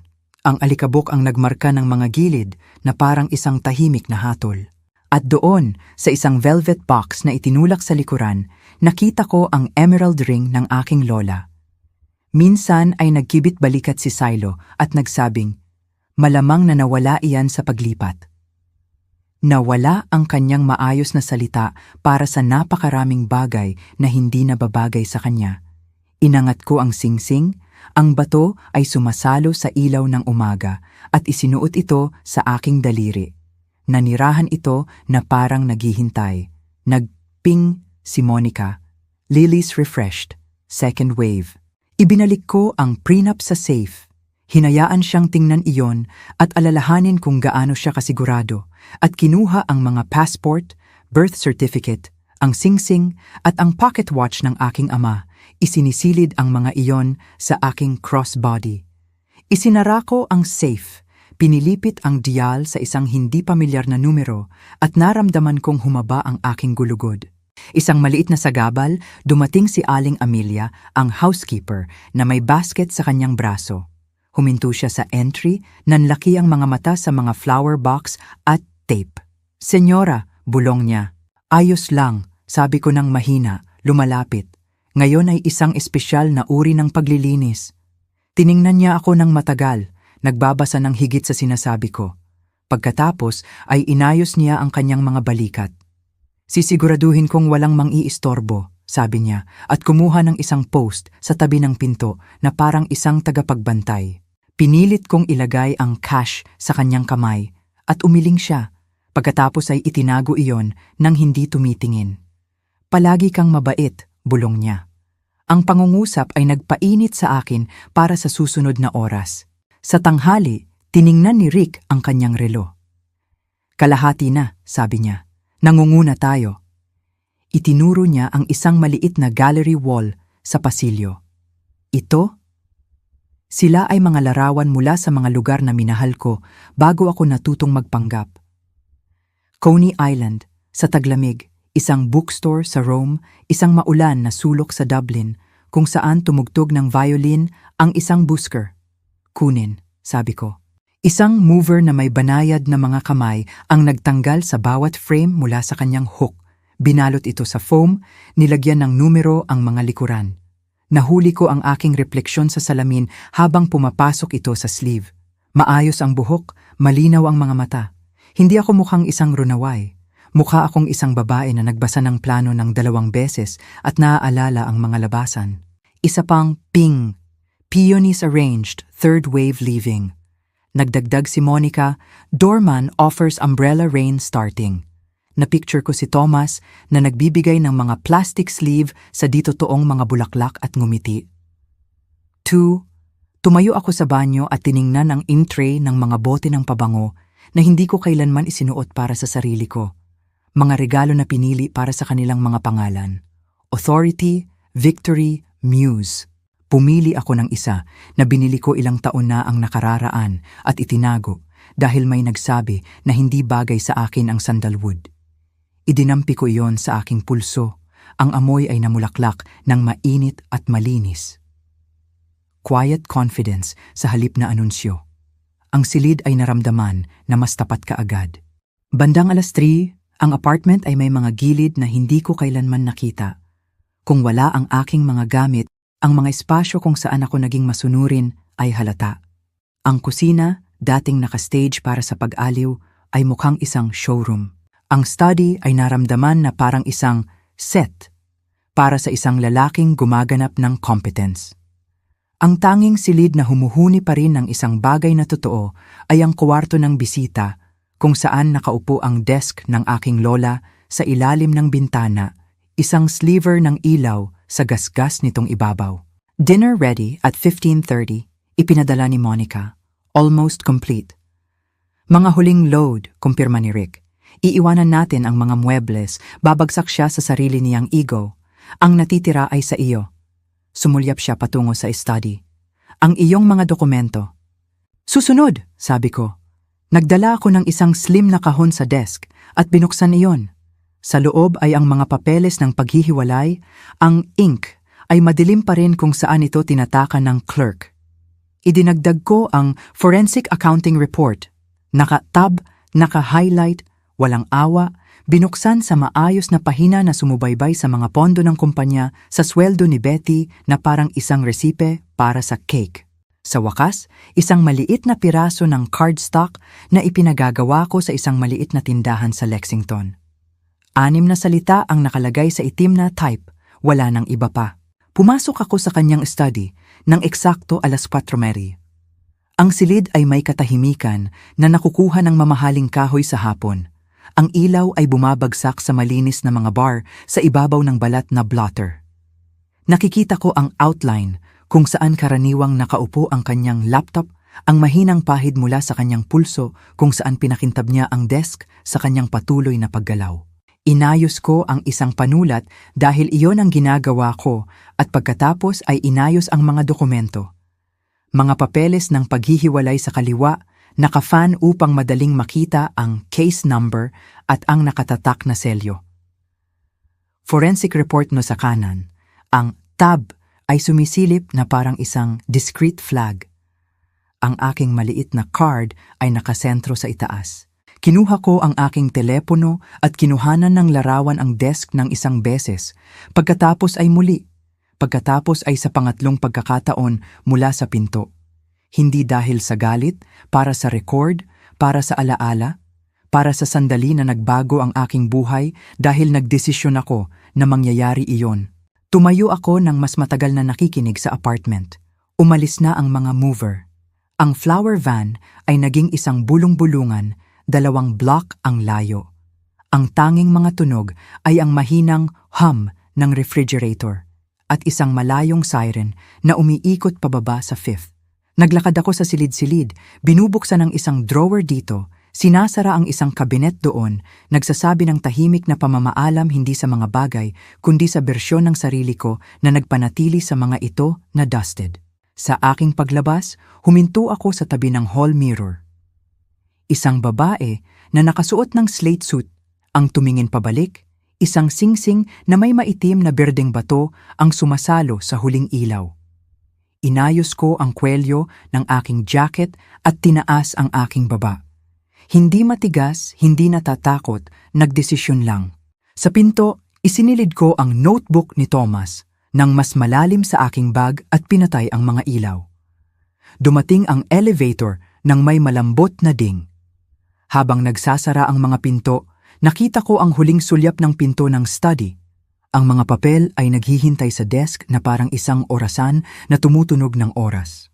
Sa ibaba, iniabot sa akin ni Tomas ang isang payong. "Maliit na shower," sabi niya. "Dapat mawala na." "Ayos lang ba ang lahat?" Dagdag niya, isang tanong na nakabalot sa 3 ordinaryong salita. "Ang lahat ay nasa tamang lugar," sabi ko. Tumango siya ng isang beses, nasisiyahan. Lumabas ako sa light rain. Ang lungsod ay amoy basang bato at posibilidad. Hindi ako lumingon. Ang ulan ay dumulas sa mga kalye, pinagsasama ang ilaw mula sa mga dumadaan na taxi sa mga ribbon ng ginto at pula. Nag-click sara ang aking payong nang pumasok ako sa gusali. Binigyan ako ng doorman ng isang maliit na tango, taimtim, may alam at pinindot ang pindutan ng elevator bago ko pa man magawa. Ang biyahe pataas ay naramdaman na mas matagal kaysa sa karaniwan. Ang tahimik na hum ng makinarya halos parang isang held breath. Nang bumukas ang mga pinto, sinalubong ako ng penthouse ng katahimikan. Ang hangin ay mahinang amoy, cedar, at ang mahinang ozone na iniwan ng kamakailang pagwa-vacuum. Ang aking mga sapatos ay gumawa ng malambot na tunog sa marmol. Isinandal ko ang payong laban sa dingding, ang hawakan ay tumutulo ng mabagal na ritmo. Sa itaas, bumasag ang katahimikan. Isang pinto ang sumara ng malakas, pagkatapos ay isa pa. Ang ritmo ng mga yabag, mabilis, galit, hindi makapaniwala, ay kumakabog sa kisame. Tumayo ako sa pasilyo sa ibaba, ang aking tsaa ay umuusok pa rin sa mesa kung saan ko iniwan iyon, at nakinig sa sandali na ang mundo ng aking asawa ay tumigil sa pagiging makatuturan. Gumagalaw siya sa mga nakakabaliw na bilog sa itaas ko. Ang mga pinto ng aparador ay bumubukas, ang mga drawer ay dumudulas. Ang mga hanger ay kumakalansing, bawat tunog ay mas matalim kaysa sa huli, at pagkatapos ay ang katahimikan na sumunod. Ang uri ng katahimikan na nag-aanunsyo ng pag-unawa. Humigop ako ng aking tsaa, hinayaan ang init na manatili sa aking dila. Hindi ko kailangang makita siya upang mailarawan ang eksena.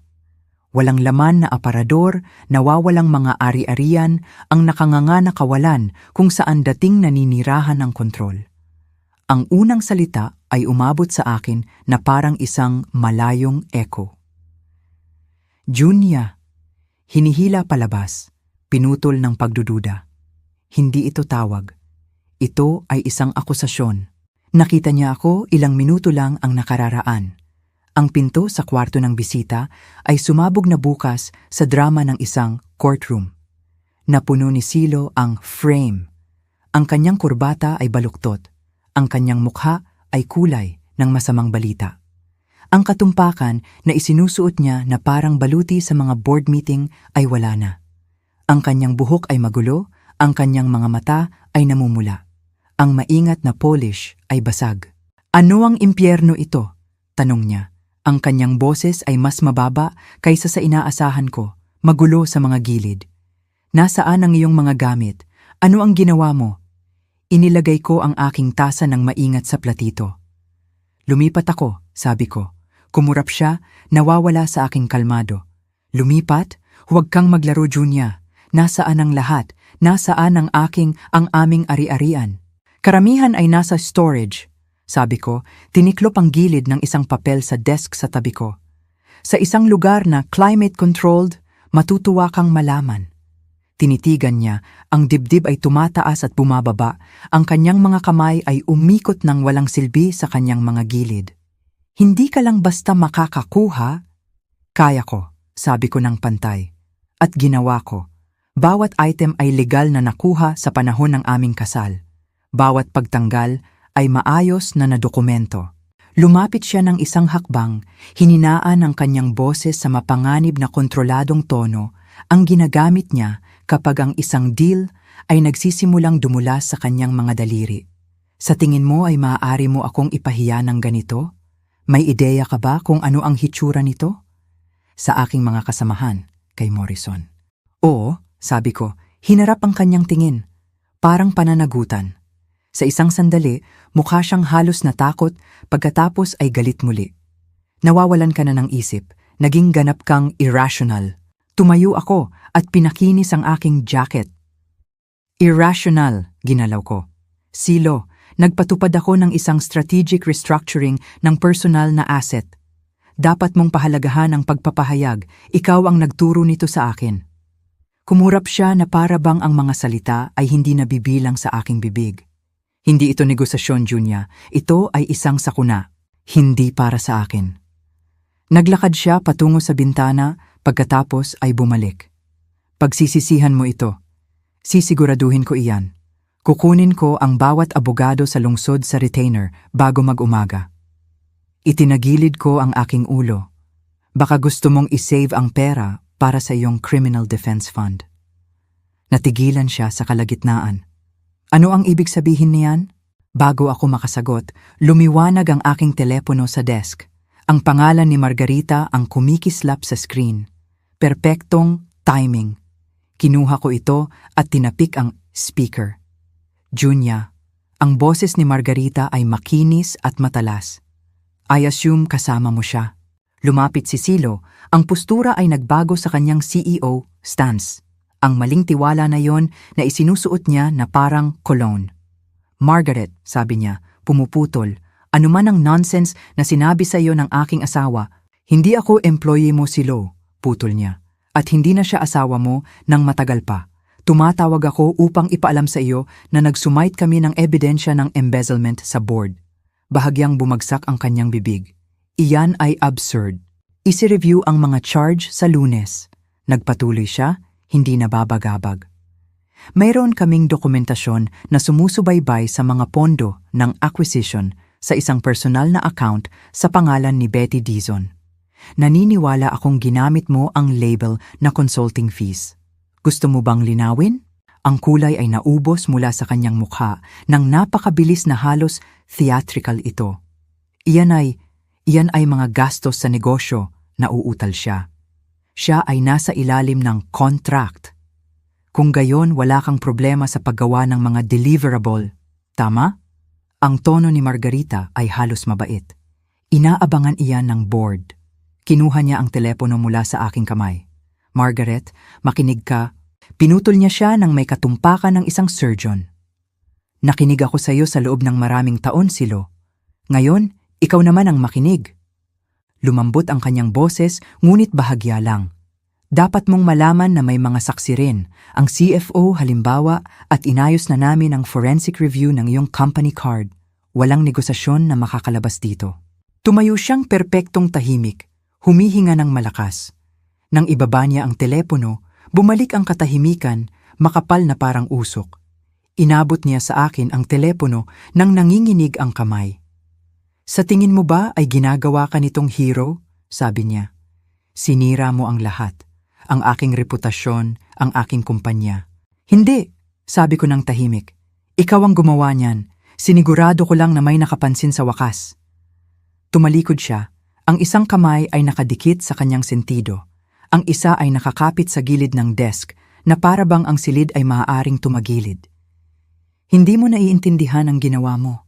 Hindi ka makakalayo rito, may utang ka sa akin. Tumawa ako ng isang beses, mabagal at matalas. Ay, ikaw! Hinarap niya ako muli, ang mga mata ay mabasa ngayon, ang galit ay natutunaw sa isang bagay na mas malapit sa desperasyon. Bawat tagumpay na itinayo ko, nakinabang ka. Tumira ka sa penthouse na ito, nagsuot ng mga damit, pumunta sa mga hapunan. Sa tingin mo ay maaari mong isulat muli ang kasaysayan ngayon? Hindi ako sumusulat muli ng anuman, sabi ko. Tinapos ko lang ang huling kabanata. Lumapit siya ng isang hakbang patungo sa akin. Junya, huwag mong gawin ito. Gawin ang ano? Eksakto? Nag-alinlangan siya. Biglang mukhang maliit na parang isang lalaki na sinusubukang makipagnegosasyon sa grabidad. Kinuha ko ang cashmere coat ng aking lola mula sa silya, isinabit iyon sa aking braso at tiningnan siya ng direkta sa mata. Sinabi mo sa akin minsan na ang kasal ay tungkol sa pamamahala ng mga asset. Tama ka. Hindi ko lang nare-realize na isa ako sa mga iyon. Ang kanyang bibig ay bumukas, nagsara, bumukas muli. Hindi ko siya binigyan ng pagkakataon na makahanap ng mga salita. Natuto ako mula sa iyo, sabi ko. Efficiency, timing, tone, napakagaling mong manalo, Silo. Hindi mo lang napansin kung kailan nagbago ang laro. Bumagsak siya sa silya sa likuran niya. Ang mga siko ay nasa kanyang mga tuhod, ang mga kamay ay nakadikit sa kanyang noo. Hindi mo maaaring sinasadyang ituloy ito. Hindi mo ako maaaring ipahiya ng ganito. Hindi ito kahihiyan, sabi ko. Ito ay kahihinatnan. Tumingin siya.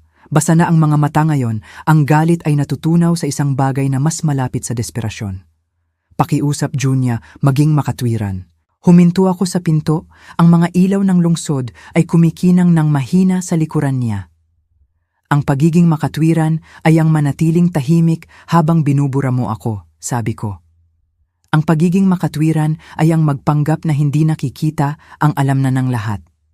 Ngunit ang pagiging di makatwiran, ngumiti ako ng mahina. Ang pagiging di makatwiran ang siyang nagdala sa akin dito.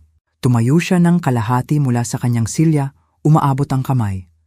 Nagkakamali ka, sabi niya ng garalgal. Bababa ka at gagapang pabalik. Tiningnan ko ang kamay na minsan ay may suot ng aking singsing at umiling. Iniisip mo pa rin na ang lahat ng umaalis sa iyo ay babalik sa huli. Iyan ang iyong tunay na pagkakamali. Sa isang sandali, ang mundo ay lumiit sa tunog ng ulan laban sa salamin at ang mabagal na tik ng orasan sa ibabaw ng mantel. Halos naramdaman ko ang pagbabalat ng mga taon. Bawat hapunan, bawat kompromiso, bawat paghingi ng tawad na ibinigay ko upang mapanatili ang kapayapaan. Pagkatapos ay humakbang ako pasulong, sinasara ang distansya ng sapat lang upang magsalita ng tahimik. Tumawag sa akin ang iyong ina noong nakaraang linggo, sabi ko. Sinabi niya sa akin na palagi niyang alam na sisirain mo ang pinakamahusay na bagay na nangyari sa iyo. Hindi lang niya alam kung gaano kabilis. Tumigil siya. At para sa kung ano ang halaga, dagdag ko, ang iyong mga golf buddy ay may betting pool. Kung kailan malalaman ni Betty na nakikipag-date siya sa isang lalaki na nagkakamali sa kontrol para sa pag-ibig, hindi ako tumaya. Hindi ito mukhang patas. Ang kanyang mukha ay nag-ikot. Hindi mo ako maaaring kausapin ng ganito. Ginagawa ko na, sabi ko. At kailangan ko lang itong gawin ng isang beses. Inayos ko ang aking coat. Isinilid ang strap ng aking bag sa ibabaw ng aking balikat at binuksan ang pinto. Sa likuran ko, narinig ko siyang sinabi muli ang aking pangalan. Mas malambot sa pagkakataong ito na parang baka maaari akong iangkla. Hindi ito nangyari.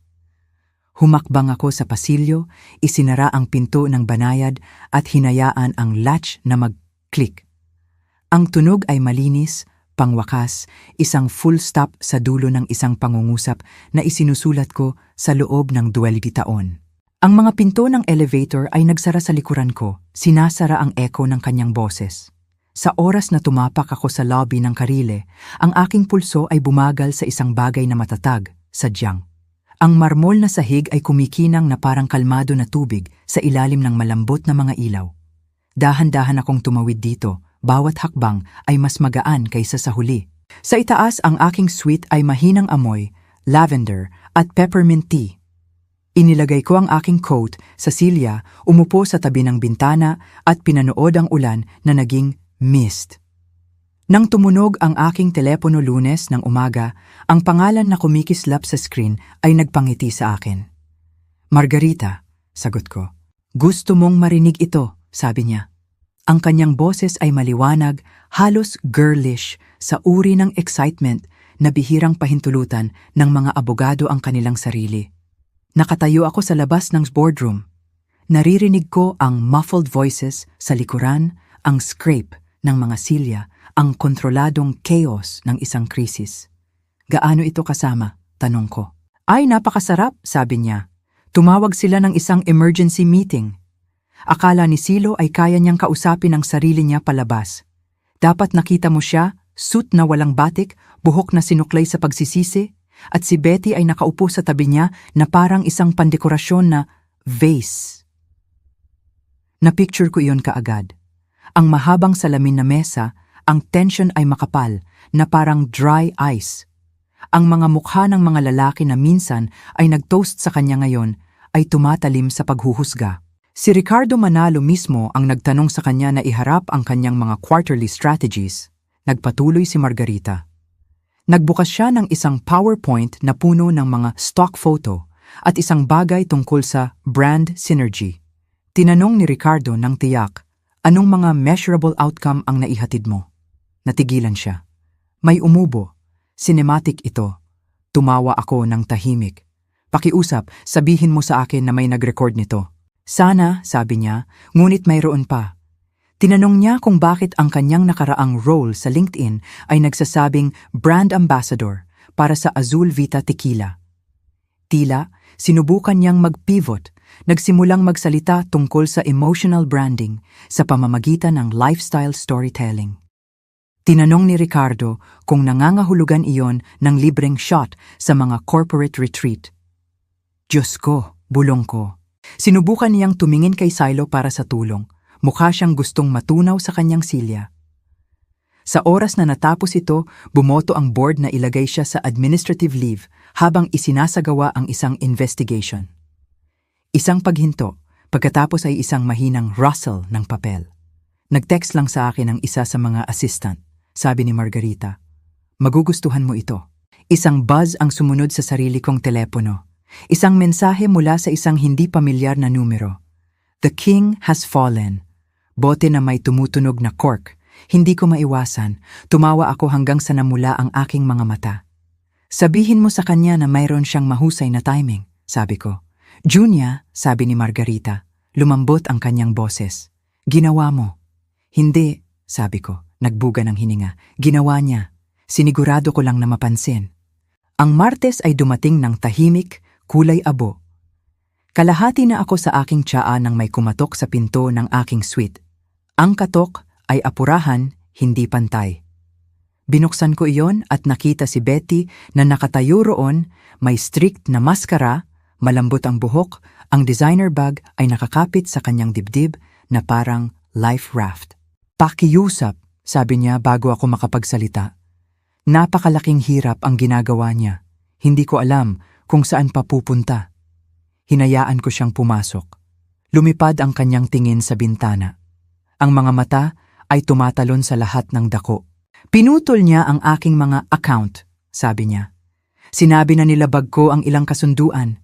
Pinapirma niya ako ng isang NDA buwan na ang nakararaan at ngayon ay nagbabanta siyang idemanda ako kung magsasalita ako. Ang kanyang boses ay pumutok. Sinabi niya na kasalanan ko na nangyari ito.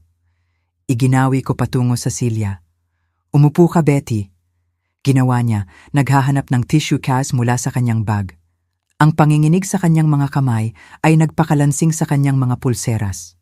Ipinangako niya sa akin, bulong niya. Sinabi niya na iiwan ka niya sa Enero. Ipinakita pa niya sa akin ang mga bahay sa Connecticut. Sinabi niya na magiging partner kami.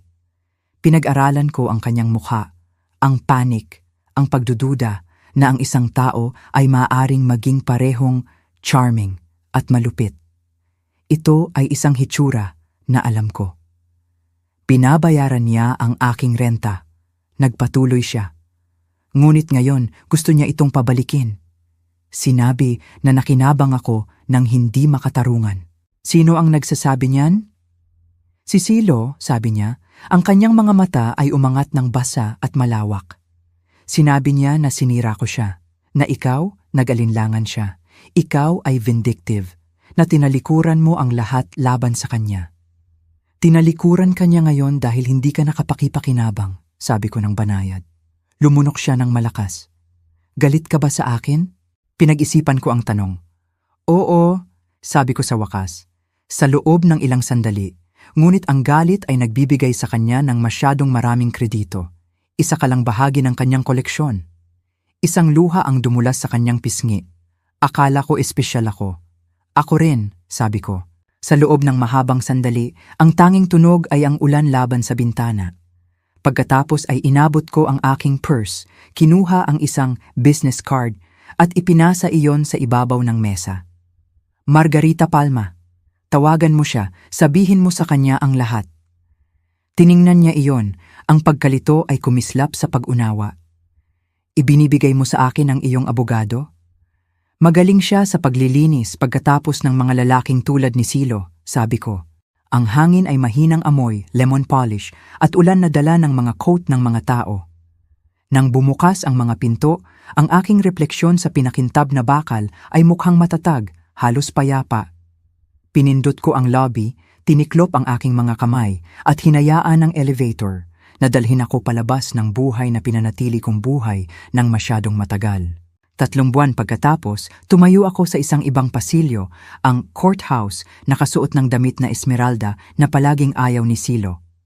Ang tela ay dumulas sa aking mga tuhod, maliwanag laban sa beige tile, at ang scuffed baseboard na nakakita ng mas maraming pagtatapos kaysa sa isang aklatan. Nakatayo si Margarita sa tabi ko. Nakababa ang reading glasses sa kanyang ilong.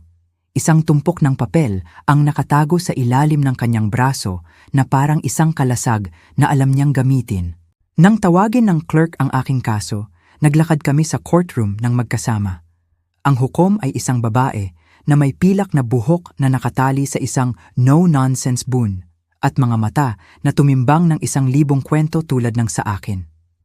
Tiningnan niya ang mga dokumento pagkatapos ay sa akin. Binibining de la Cruz, sabi niya.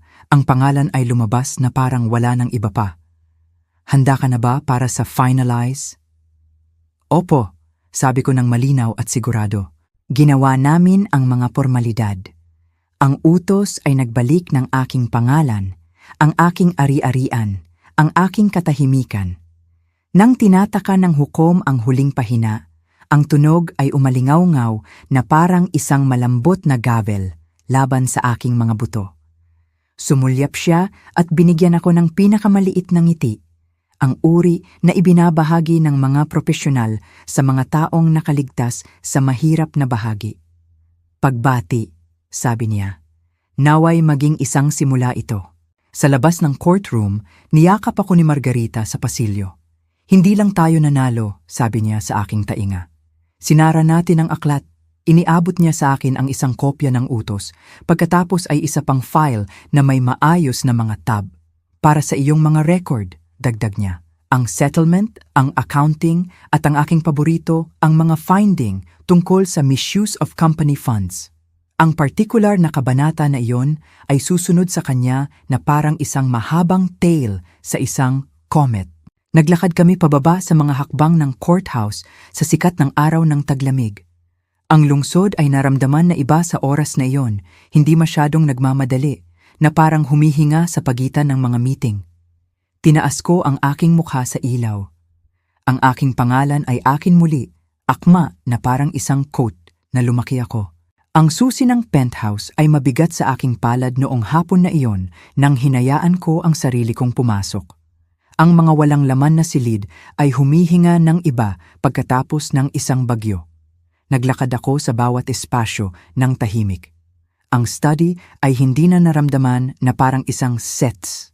Ang kwarto ng bisita, ang aking silid, ay napuno ng mga kahon na may label sa aking kamay, hindi sa kanya. Nagbukas ako ng isa na may label na desktop drawer at kinuha ang fountain pen ng aking lola. Sumulat ito sa makinis na asul na mga linya sa malutong na papel at ang aking unang salita sa ilalim ng aking naibalik na pangalan ay mukhang matatag. Junia. Isang linggo pagkatapos, pumirma ako ng isang lease sa isang maliit na opisina sa Upper West Side. Ikalawang palapag. Sikat ng araw na hindi nagpapaganda sa sinuman at walang itinatago. Ang pintura ay tuyo pa rin sa mga sulok. Binalatan ko ang protective film mula sa door plaque at pinindot ang mga letra sa sarili ko. Juniper Hawthorne, LLC. Consultation. Inilagay ko ang aking lisensya sa isang frame. Ilang taon na ang nakararaan at itinago iyon dahil hindi kailangan ng isang asawa ang mga ganitong bagay. O ganoon ang sinabi sa akin. Ngayon, nakasabit ito sa eye level. Ang silid ay amoy sariwang pintura at posibilidad. Pumili ako ng mga silya na nag-iimbita ng usapan sa halip na pagganap. Isang bilog na rug na nagpainit sa sahig. Isang bookshelf na may hawak ng higit pa sa dekorasyon. Ang receptionist desk ay nanatiling maliit sa pagpili. Walang gatekeeper dito, isang babae lang na may mababait na mata na nagngangalang Tessa na nagbe-bake ng lemon bar para sa mga kinakabahan na kliyente at naaalala kung paano kinuha ng lahat ang kanilang tsaa. Sa unang umaga, nagdala ako ng isang vase ng mga tulip mula sa grocery store at inilagay ang mga ito sa tabi ng bintana. Nagbukas sila habang gumagalaw ang araw sa dingding na parang isang pangako na namumulaklak sa schedule. Ang aking unang kliyente ay isang babae na nakasuot ng navy coat na pinanatili ang kanyang mga kamay na nakatiklop hanggang sa nanakit ang mga iyon. Nakita niya ang aking pangalan sa mga society page. Ang pagbagsak ni Silo ay gumawa ng isang kwento na binasa ng mga tao na may kape at pagiling ng ulo at gusto niya ng tulong na iniiwan ng isang lalaki na ang boses ay nanirahan sa sarili niyang mga buto. Umupo siya sa kulay abo na silya, tinitigan ang pattern ng rug at nagtanong, "Paano mo nalaman na handa ka na?" "Hindi ko nalaman," sinabi ko sa kanya.